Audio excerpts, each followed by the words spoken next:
سبق نمبر 31۔ سبق نمبر 31 کے پہلی بات زکوٰۃ اور سود کے تقابل کے حوالے سے ہے۔ سورہ روم آیت نمبر 39 میں اللہ تبارک و تعالیٰ فرماتے ہیں وَمَا آتَيْتُم مِّن زَكَاةٍ وَمَا آتَيْتُم مِّن رِّبًا لِيَرْبُوَ فِي أَمْوَالِ النَّاسِ فَلَا يَرْبُو عِندَ اللَّهِ، ایک سود ہے جو تم دیتے ہو تاکہ لوگوں کے مال میں شریک ہو کر یہ بڑھ جائے۔ فلا یربو عند اللہ، یہ اللہ کی نزدیک بڑھتا نہیں ہے۔ وما آتیتم من زکوٰۃ تریدون وجہ اللہ فاولئک هم المضعفون، اور دوسری طرف زکوٰۃ ہے، جو تم زکوٰۃ دیتے ہو اللہ کی خوشنودی حاصل کرنے کے لیے اس ارادے سے، تو غور سے سن لو یہی لوگ ہیں فاولئک هم المضعفون، جو در حقیقت اپنے مال کو بڑھانے والے ہیں۔ لہٰذا سود سے مال گھٹتا ہے، بڑھتا نہیں ہے، زکوٰۃ سے مال گھٹتا نہیں ہے، بڑھتا ہے۔ بخاری شریف کتاب التفسیر باب تفسیر سورۃ آل عمران میں زکوٰۃ ادا نہ کرنے پر وعید کے بارے میں حدیث مبارک ذکر کی گئی ہے۔ حضرت ابو ہریرہ رضی اللہ تعالیٰ عنہ روایت کرتے ہیں، آپ صلی اللہ علیہ وسلم کا ارشاد مبارک ہے من آتاہ اللہ مالا، جس کو اللہ تبارک و تعالیٰ نے مال دیا ہو، فلم یؤد زکاتہ، پھر وہ اس کی زکوٰۃ ادا نہ کرے، مثل لہ یوم القیامۃ شجاعا اقرع، قیامت کے دن اس کے مال کو گنجی سام کی شکل دی جائے گی۔ لہو زبیبتان یطوقہ یوم القیامہ، جس کی آنکھوں کے اوپر 2 سیاہ نقطے ہوں گے، وہ اس شخص کے گلے کا طوق بن جائے گا۔ ثم یأخذ بلحزمیہ یعنی شدقیہ، پھر اس کی دونوں پانچوں کو پکڑے گا اور کہے گا انا کنزکا انا مالکا، میں تیرا مال ہوں، میں تیرا خزانہ ہوں۔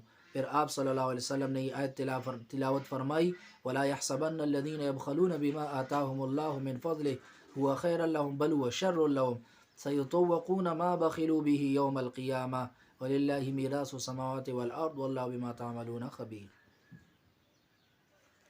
نمبر 3، خروج دجال۔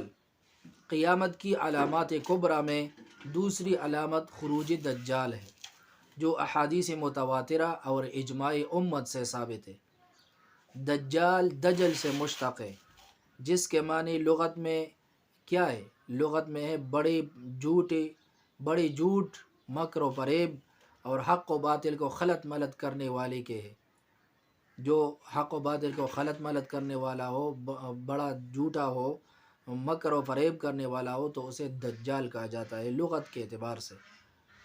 لغوی معنی کے لحاظ سے ہر جھوٹے اور مکار کو دجال کہہ سکتے ہیں، لیکن حدیث شریف میں جس دجال موعود کے خروج کی خبر دی گئی ہے وہ ایک خاص کافر شخص کا نام ہے، جو قوم یہود سے ہوگا اور مسیح اس کا لقب ہوگا۔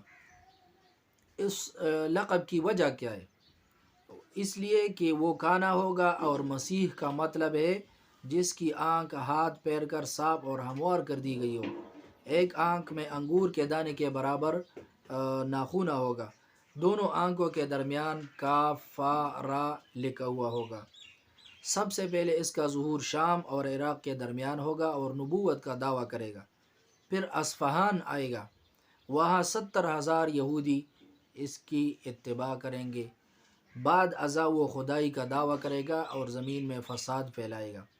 حق تعالیٰ بندوں کے امتحان کے لیے، اپنے بندوں کے امتحان کے لیے اس کے ہاتھ سے قسم قسم کے کرشمے اور شعبدے ظاہر فرمائیں گے، لیکن اخیر میں وہ ایک شخص کو قتل کر کے زندہ کرے گا، اور پھر اس کو قتل کرنا چاہے گا لیکن اس کے قتل پر ہرگز قادر نہیں ہوگا۔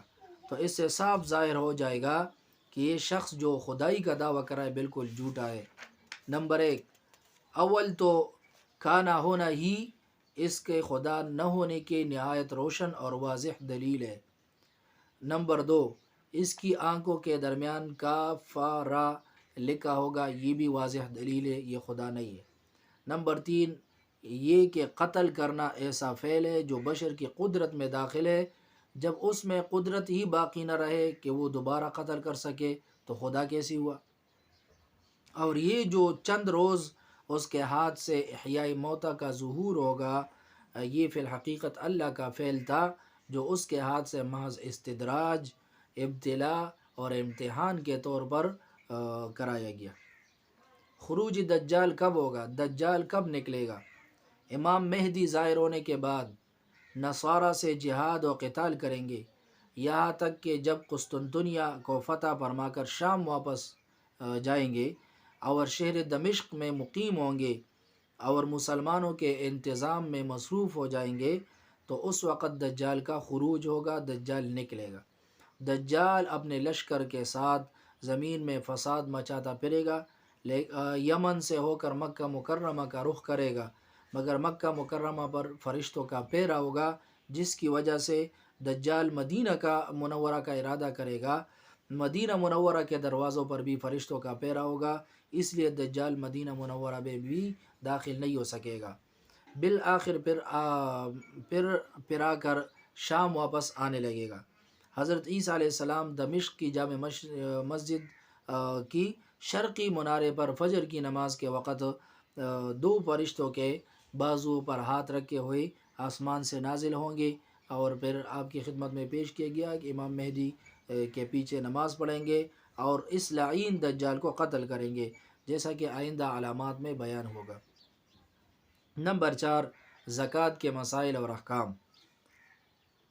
صاحب نصاب کسے کہتے ہیں؟ جس مرد یا عورت کی ملکیت میں 7.5 تولے سونا، تقریباً 87.48 گرام سونا ہو، یا 52.5 تولے چاندی 612.36 گرام چاندی ہو۔ نمبر 1، یا اس کے پاس نقدی ہو۔ نمبر 3، یا تجارت کے سامان میں سے کوئی ایک چیز ہو۔ نمبر 4، یا ان چاروں یا بعض چیزوں کا مجموعہ 52.5 تولہ چاندی کی قیمت کے برابر ہو، تو ایسے مرد یا عورت کو صاحب نصاب کہا جاتا ہے۔ زکوٰۃ کے لیے شرائط۔ نمبر 1، آدمی کا مسلمان ہونا۔ نمبر 2، زکوٰۃ دینے والے کا آزاد ہونا۔ نمبر 3، صاحب عقل ہونا۔ نمبر 4، بالغ ہونا۔ نمبر 5، نصاب کا مالک ہونا۔ نمبر 6، مال کا بڑھنے والا ہونا۔ نمبر 7، اس مال پر 1 سال کا گزر جانا۔ نمبر 8، مال کا قرضے سے فارغ ہونا۔ یہ آپ کی خدمت میں زکوٰۃ کے حوالے سے مسائل پیش کی گئی۔ 5ویں بات دعا کے بارے میں۔ صحیح مسلم ابواب الجمعہ باب الدعاء فی الاستسقاء میں بارش مانگنے کی دعا ذکر کی گئی ہے، اللہم اغثنا۔ اللہ تبارک و تعالی ہمیں ان پر عمل کرنے اور یاد کرنے کی توفیق عطا فرمائے۔